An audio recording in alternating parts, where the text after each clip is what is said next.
السلام علیکم ناظرین، آپ یوٹیوب چینل شاکر محمود اوان دیکھ رہے ہیں۔ آج کی اہم خبریں آپ کے سامنے رکھیں گے۔ سب سے پہلے ہم ڈاکٹر یاسمین راشد کی بات کرتے ہیں، جنہیں گزشتہ روز کوٹ لکھپت جیل سے سروسز اسپتال منتقل کیا گیا۔ ڈاکٹر یاسمین راشد کے فیملی ذرائع وکلا کا یہ کہنا ہے کہ ان کی طبیعت انتہائی ناساز ہوئی، جس کی وجہ سے انہیں سروس اسپتال منتقل کرنا پڑا۔ بتایا گیا ہے کہ ایک تو انہیں سانس کی تکلیف ہے، دوسرا وامٹنگ ہوئی، اسٹمک پرابلم جو ہے وہ شدت اختیار کر چکا تھا، جس کے بعد ڈاکٹر یاسمین راشد کو اسپتال منتقل کیا گیا۔ ابھی بھی ڈاکٹر یاسمین راشد جو ہیں وہ سروسز اسپتال میں زیر علاج ہیں۔ اب سروسز اسپتال میں جہاں پر ڈاکٹر یاسمین کو رکھا گیا ہے وہ نو گو ایریا بنا دیا گیا ہے، وہاں پر کوئی شخص جو ہے ان کے پاس نہیں جا سکتا۔ ان کے فیملی اراکین تک جو ہیں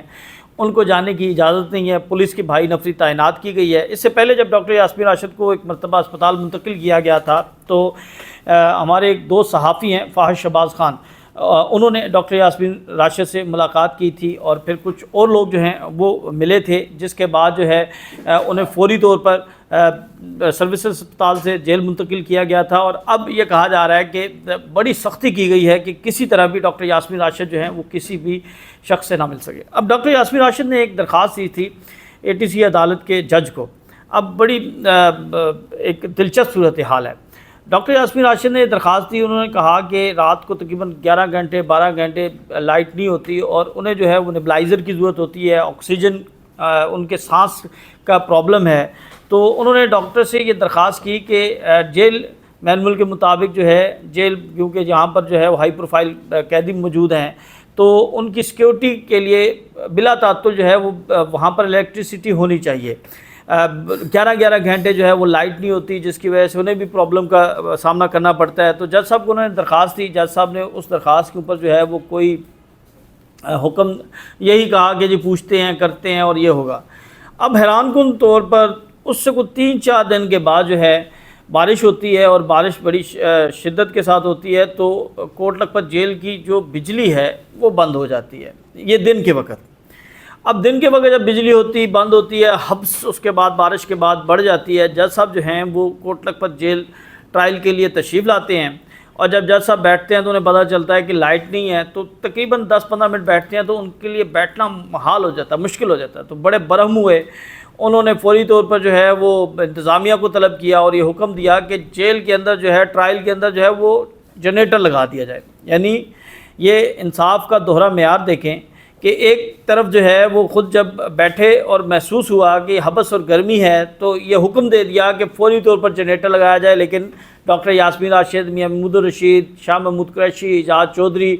ان سب کی جانب سے یہ درخواست دی گئی، متفقہ طور پر درخواست دی گئی کہ جیل کے اندر جو ہے وہ لائٹ نہیں ہوتی، 11 گھنٹے کی لوڈ شیڈنگ کی جاتی ہے، وہاں کے جو فیز ہے وہ انتہائی ڈم ہوتے ہیں، یعنی وہاں پر جو ہے صرف لائٹ چل سکتی ہے، پنکھا نہیں چل سکتا، لیکن اس پر جو ہے وہ کوئی احکامات جاری نہیں کیے گئے۔ تو یہ ڈاکٹر یاسمین راشد کی صورتحال ہے۔ دوسری جانب بریگیڈیئر جاوید اکرم جو ہیں ان کی طبیعت بھی انتہائی ناساز بتائی جا رہی ہے۔ ایک تو کیونکہ بزرگ ہیں، 70-80 سال ان کی عمر ہے، اور مختلف بیماریاں انہیں لاحق تھیں، اور پھر انہیں وہاں پر جو ہے وہ سہولیات نہیں دی جاتی۔ ہر دوسرے تیسرے دن وہ جو ہے جیل کے اسپتال منتقل کیا جاتا، اور کیونکہ انہوں نے ملٹری کورٹ سے انہیں سزا ملی ہے تو اب انہیں اسپتال بھی منتقل نہیں کیا جاتا، وہیں پر ان کا علاج کیا جا رہا ہے۔ اور دوسری جانب ان کی جو اہلیہ ہیں وہ بھی بیمار ہو چکی ہیں، وہ اسپتال میں منتقل ہیں۔ تو ریاست شاید کسی سانحے کا انتظار کر رہی ہے۔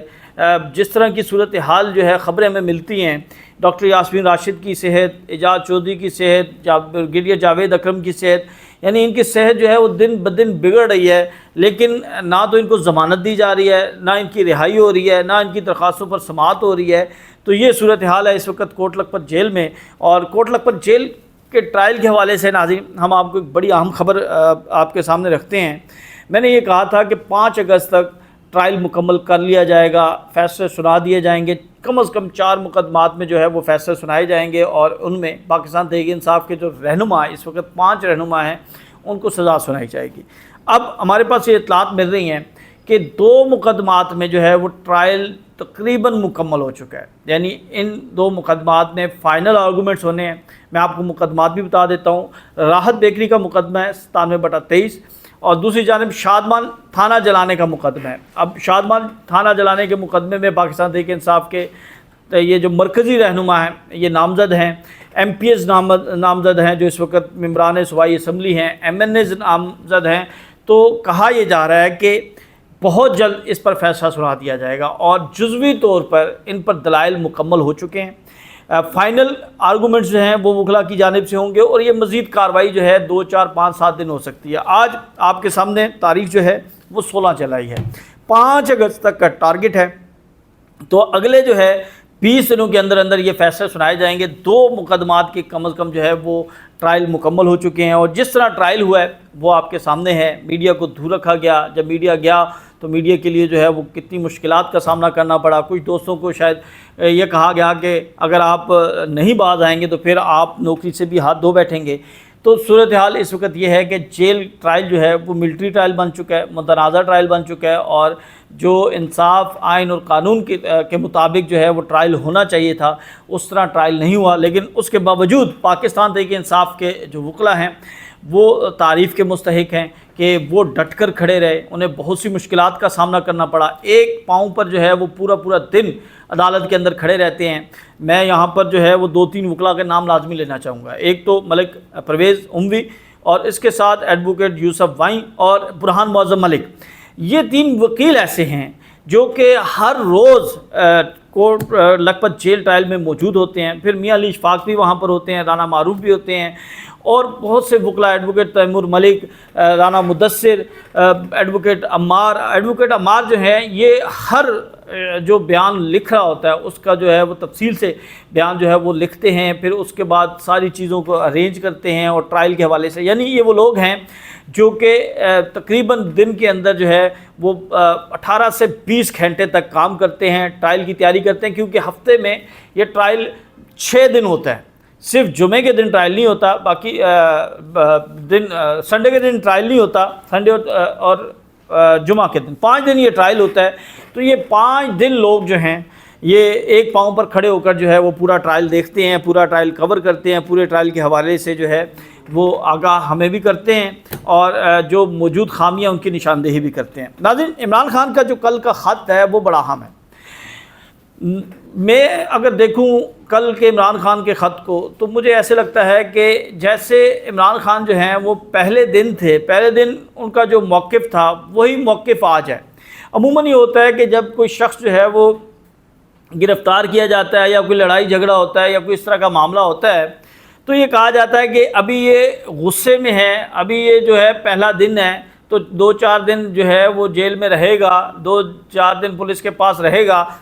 تو اس کو سمجھ آئے گی اور پھر یہ جو ہے وہ بیک فٹ پہ آ جائے گا۔ لیکن عمران خان جو ہیں وہ آج انہیں 800 سے زائد دن ہو چکے ہیں،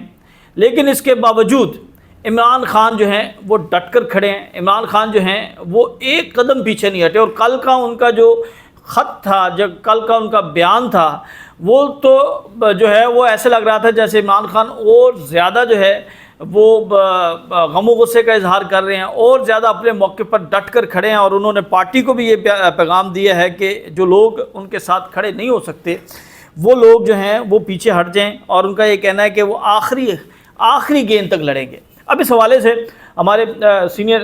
صحافی ہیں، سینئر تجزیہ کار ہیں، کالمسٹ ہیں جناب سلمان عابد صاحب، ان کے ساتھ ایک جگہ بیٹھے ہوئے تھے تو انہوں نے ایک ذکر کیا تھا، انہوں نے کہا تھا کہ جب عمران خان جو ہیں عمران خان کی گرفتاری سے جو آخری ان کی جو ملاقات ہوئی تھی زمان پاک کے اندر، تو عمران خان کے ساتھ انہوں نے ایک سوال کیا تھا، انہوں نے کہا تھا کہ آپ خان صاحب کیا سمجھتے ہیں کہ آپ کو گرفتار کر لیا جائے گا اور آپ کتنا عرصہ جو ہے وہ اس کو رجسٹ کریں گے؟ تو اس پر سلمان عابد بتاتے ہیں کہ